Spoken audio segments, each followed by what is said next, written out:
as regravações atuais, por exemplo. O que é regravação atual? A música está estourando agora e você tem uma puta de uma ideia para fazer com aquela música. Virando ela do avesso. Faz!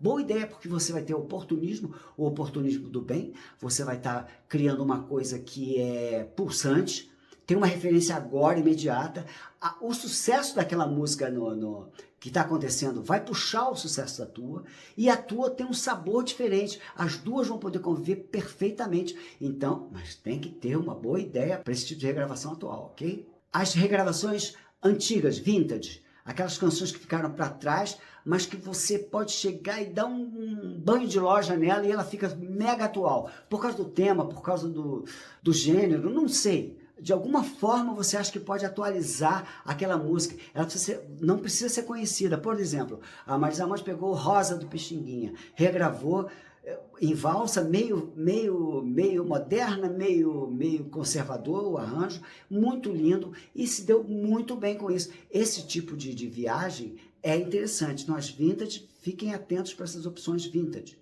Tem aquelas atemporais, né? Tipo assim, você pegar a Aquarela do Brasil, pegar Masquinada, pegar um grande sucesso que todo... Mas aí vamos naquele primeira questão. Você tem que ter uma grande ideia para fazer uma coisa nova.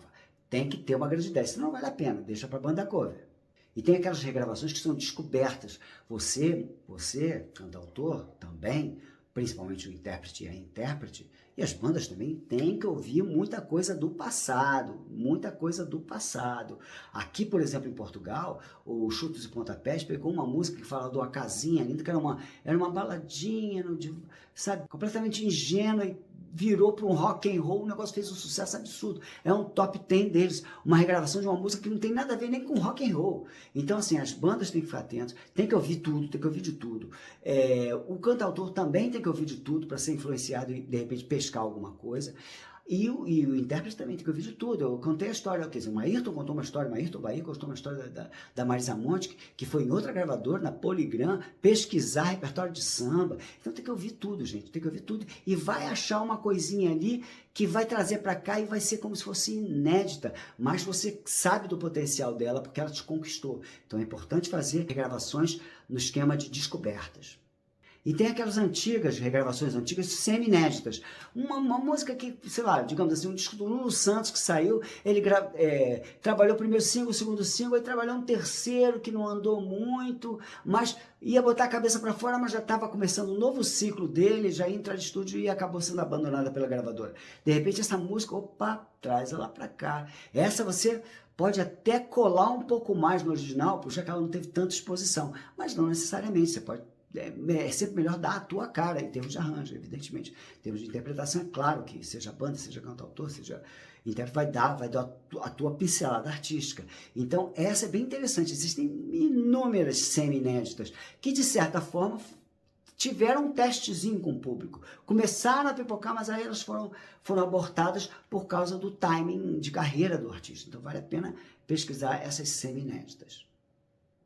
Tem uma coisa engraçada que eu chamo de subversões, porque são as versões subversivas, né? Vou dar um exemplo aqui e vocês vão achar outros 1000 exemplos. A Marina Lima pegou Ainda é Cedo, do Legião Urbana, que tinha um sentido, digamos assim, de homem para mulher. Uma menina me ensinou quase tudo que eu sei, era quase escravidão e ela me tratava como rei. Ela trouxe para o ambiente gay e começou a dar uma cara gay de relação de mulher com mulher. Olha só que interessante, ela fez uma subversão da mensagem original e valeu, super valeu, foi muito bom. Ela fez isso de novo com o Erasmo Carlos, aquela: você precisa de um homem para chamar de seu, mesmo que esse homem seja eu. Olha só, isso é subversão. Você pegar uma música que tem um sentido e você explorar essa no ambiente de agora com um novo sentido, com sentido extra que você vai estar dando para aquela canção. Olha que coisa bacana, bacana a subversão.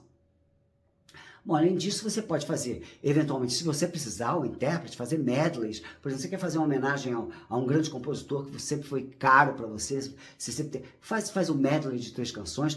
Evidentemente aquilo ali não vai para muito lugar, porque medley quase nunca aconteceu um sucesso de um popurrí, de um medley, de músicas, 3 músicas juntas. Já aconteceu, mas não por... Às vezes, no nascedouro, ela já é um popurrí, como foi o caso daquela música Seguro Chan, do Chan, que são 2 músicas fundidas numa só. Mas desde o início ela é assim. E as pessoas não têm a noção das 2 separadas. Então, assim, não tem muito histórico de músicas começarem assim, mas é uma alternativa para você ter repertório. E claro, citações. Citações também são interessantes. Uma música que tem a ver com a temática, você te ocorre, puxa vida, essa música merecia eu citar aquela música do Raul Seixas e tal. Pode fazer uma citação. Lembrando sempre que tudo isso que eu estou falando aqui depende da autorização autoral.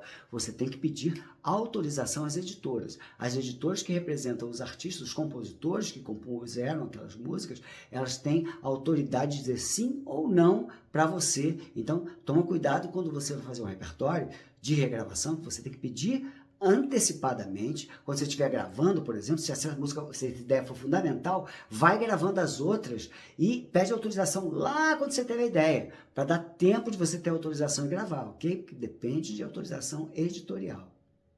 Claro, isso pro intérprete, principalmente para o intérprete e para a intérprete, existem os projetos, né? Você pode fazer tudo em torno de uma temática, né? Uma temática específica.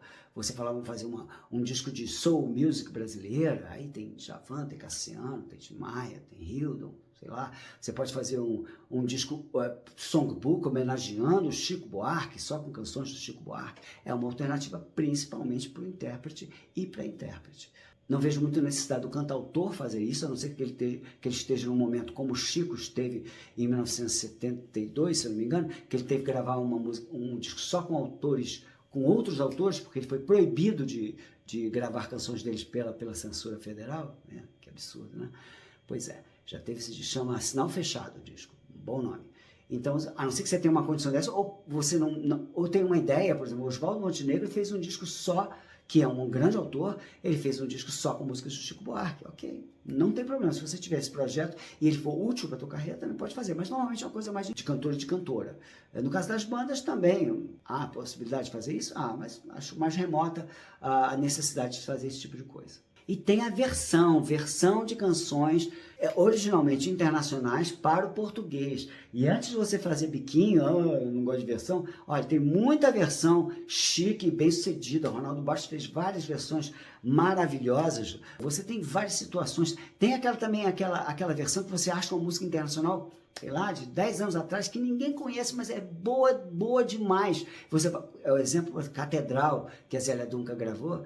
É uma versão, a música não era obscura aqui, ninguém conhecia a música e a música estourou com a versão. As pessoas nem sabiam direito que era a versão.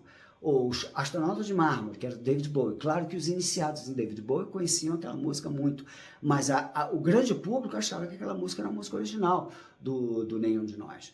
Então, assim, tem que ficar esperto para versões, as versões dão certo. Eu, por exemplo, tenho a sorte de ter feito uma versão para uma canção chamada Turo Turo, que Sandy Júnior gravou, e foi um baita do sucesso, foi uma grande vitória minha de AR, porque eu achei a canção certa, acabei eu mesmo fazendo a letra, e a música explodiu. Então, eu não tiraria do radar de todos, e aí coloco todos os tipos, banda, cantautor e intérprete, da possibilidade de pensar uma versão interessante. Lembrando sempre, por exemplo, que My Way, do Frank Sinatra, é uma versão, original em francês.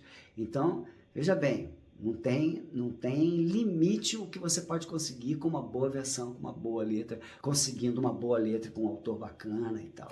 Eu acho é uma alternativa muito legal. Bom, é isso, gente. Então, assim, fique focados na questão do repertório. Repertório é uma coisa que não se conserta. Não deixa a ansiedade editar o teu fracasso. Só entre no estúdio com certeza absoluta, não existe, mas com muita firmeza no repertório. Repertório é fundamental. A e R, artistas e repertório, essa misturinha é fundamental. Não se faz nada sem o artista, não se faz nada sem um bom repertório. Repertório é pênalti, bota a bola no centro, vai com fé, bate gol.